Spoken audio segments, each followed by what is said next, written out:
जी अस्सलाम वालेकुम। मैथ्स की 2025 की मैथ्स की जो न्यू बुक है वो आ गई है और आज हम इंशाल्लाह स्टार्ट करेंगे।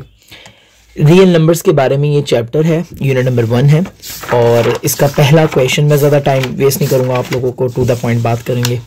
इसका पहला क्वेश्चन ये है कि आइडेंटिफाई करना है आप लोगों ने कि इसमें रैशनल कौन सा है और इरेशनल कौन सा है। और रैशनल इरेशनल के बारे में बताने से पहले आपको ये पता होना चाहिए कि इनकी डेफिनेशंस क्या हैं ताकि आप आइडेंटिफाई कर सको। अच्छा, मैं वो जो चीज़ पेपर पॉइंट ऑफ व्यू से इंपॉर्टेंट है हम सिर्फ वो चीज़ डिस्कस करते हैं ताकि ये जल्दी जल्दी कंप्लीट हो जाए। अच्छा जी, रैशनल नंबर और इरेशनल नंबर कौन से हैं? ऐसे तमाम नंबर जो डिवाइड की फॉर्म में होंगे, जो पी ओवर क्यू की फॉर्म में होंगे, उनको रैशनल नंबर कहा जाएगा। और एक बात याद रखी जाए कि क्यू जीरो नहीं होना चाहिए। मसलन अगर मैं आपको कहूँ कि 5/4 है कोई वैल्यू, डिवाइड की फॉर्म में वैल्यू है, तो ये रैशनल नंबर है। लेकिन अगर कहूँ 2, खाली 2 लिख दूं तो ये भी रैशनल नंबर है, क्योंकि जिसके नीचे कुछ नहीं होता ना तो उसके नीचे 1 होता है। ये याद रखिएगा बात, ठीक है। इसी तरह अगर मैं कहूँ आपके पास 6/9, ये रैशनल नंबर है। और हर वो नंबर जो रेपिटेटिव हो इन नेचर, जो रिपीट हो रहा हो, मसलन अगर पॉइंट के बाद वो रकम रिपीट हो रही हो 2 3 फिर 2 3 एंड सेम रेपिटेशन उसकी बिल्कुल सेम हो, तो उनको भी रैशनल नंबर कहा जाएगा। तो इनसे उल्टा कर ले, इरेशनल वो होंगे जो रिपीट नहीं हो रहे होंगे, बार बार जो चेंज होंगे। इसके अलावा जो स्पेशल सिंबल्स हैं, जैसे पाई है, ये बेस ऑफ नेचुरल एल्गोरिथम की जो बेस है जिसको ई कहते हैं, वो हो गया। या इस तरह के कोई भी स्पेशल सिंबल्स जो रिपीट ना हो रहे हो, मतलब पॉइंट के बाद जो अलग अलग हो, तो नॉन रैकरिंग इन नेचर हो, तो नॉन टर्मिनेटिंग भी कहा जाता है, नॉन रैकरिंग भी कहा जाता है, तो उनको हम क्या कहेंगे? इरेशनल नंबर कहेंगे। तो you have only to identify कि रैशनल कौन सा है और इरेशनल कौन सा है, ठीक है। तो हम जल्दी जल्दी इसमें जाते हैं, रैशनल कौन सा है और इरेशनल कौन सा है, ताकि आप लोगों के लिए आसानी हो। ये देखो मेरी बात सुनो, आप देखो 2 पॉइंट के बाद क्या आ रहा है? 3 5, फिर क्या आ रहा है? 3 5, फिर क्या आ रहा है? 3 5। ये तो रिपीट हो रहा है, तो इसका मतलब ये कौन से नंबर हो गए? ये नंबर हो गए rational number.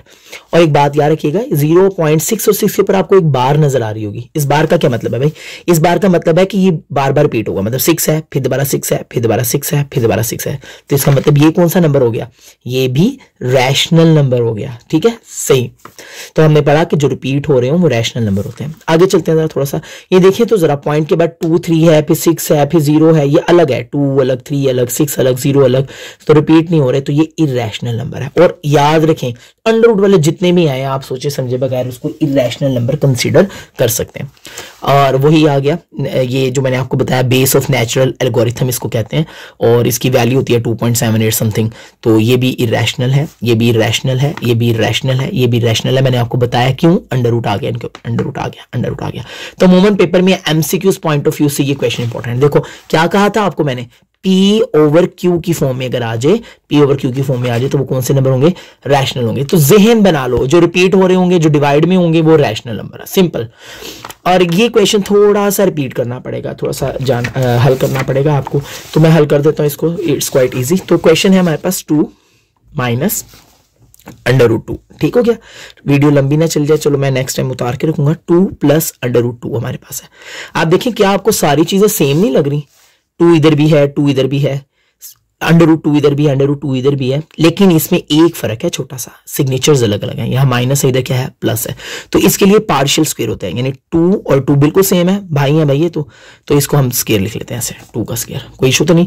Minus plus minus, और अंडर रूट 2 भी है और ये भी अंडर रूट 2 है, तो हम इसको भी अंडर रूट 2 का स्क्वायर लिख लेते हैं, ठीक हो गया। तो इसे कहते हैं पार्शियल स्क्वायर। क्या कहते हैं? Partial square. एक होल स्क्वायर भी होता है, अगर इधर प्लस होता तो मैं होल स्क्वायर ले लेता हूं। बहरहाल 2 to the 4 माइनस, और आपको पता है ना अंडर रूट की वैल्यू 2 ही होती है, पावर 1/2 होती है, तो ये वाला 2 इस अंडर रूट 2 से कट गया, 2 आ गया, तो 4 में से 2 गया तो 2 आ गया।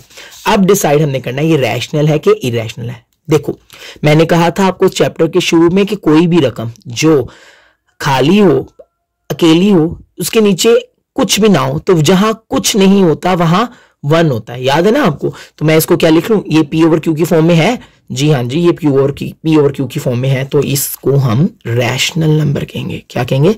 Rational number. तो हम लोगों ने आज क्या सीखा? हम लोगों ने सीखा रैशनल नंबर कौन से होते हैं और इरेशनल नंबर कौन से होते हैं। रैशनल नंबर वो होंगे जो कि P ओवर Q की फॉर्म में होंगे, यानी डिवाइड में होंगे, और अगर कोई सादा रकम आ जाए तो याद रखना है पेपर में उसके नीचे 1 होता है, तो वो भी P ओवर Q की फॉर्म में होगा। इसके अलावा अंडर रूट वाली रकमें जितनी भी है वो इरेशनल नंबर है। हाँ, अगर वो पूरी पूरी कट नहीं रही, मसलन अगर ये 7 आ गया, 7 नहीं जा सकता अंडर रूट पे, लेकिन अगर आज 8 आ गया या फिर कोई ऐसा जो अंडर रूट पे कट रहा हो, जो कोई सादा वैल्यू दे दे, जैसे 9 आ गया लेट्स सपोज, तो 9 का आंसर क्या होता है 3, तो 3 आंसर आ गया ना, 3 के नीचे कुछ नहीं है, तो जिसके नीचे कुछ ना हो वहां क्या होता है 1 होता है। तो ये क्या होगा फिर, ये क्या होगा फिर, रैशनल नंबर हो जाएगा। तो आप लोगों ने बस ये याद रखना है कि अंडर रूट वाली वो रकम जो ना जा रही हो, ओड हो, इवन हो, मतलब कट रही हो, तो फिर तो उसके नीचे 1 आ जाएगा ना, तो वो फिर क्या कहलाएगा, रैशनल नंबर कहलाएगा। तो हमने आज सीखा कि रैशनल नंबर किसे कहते हैं और इरेशनल नंबर किसे कहते हैं। Thank you.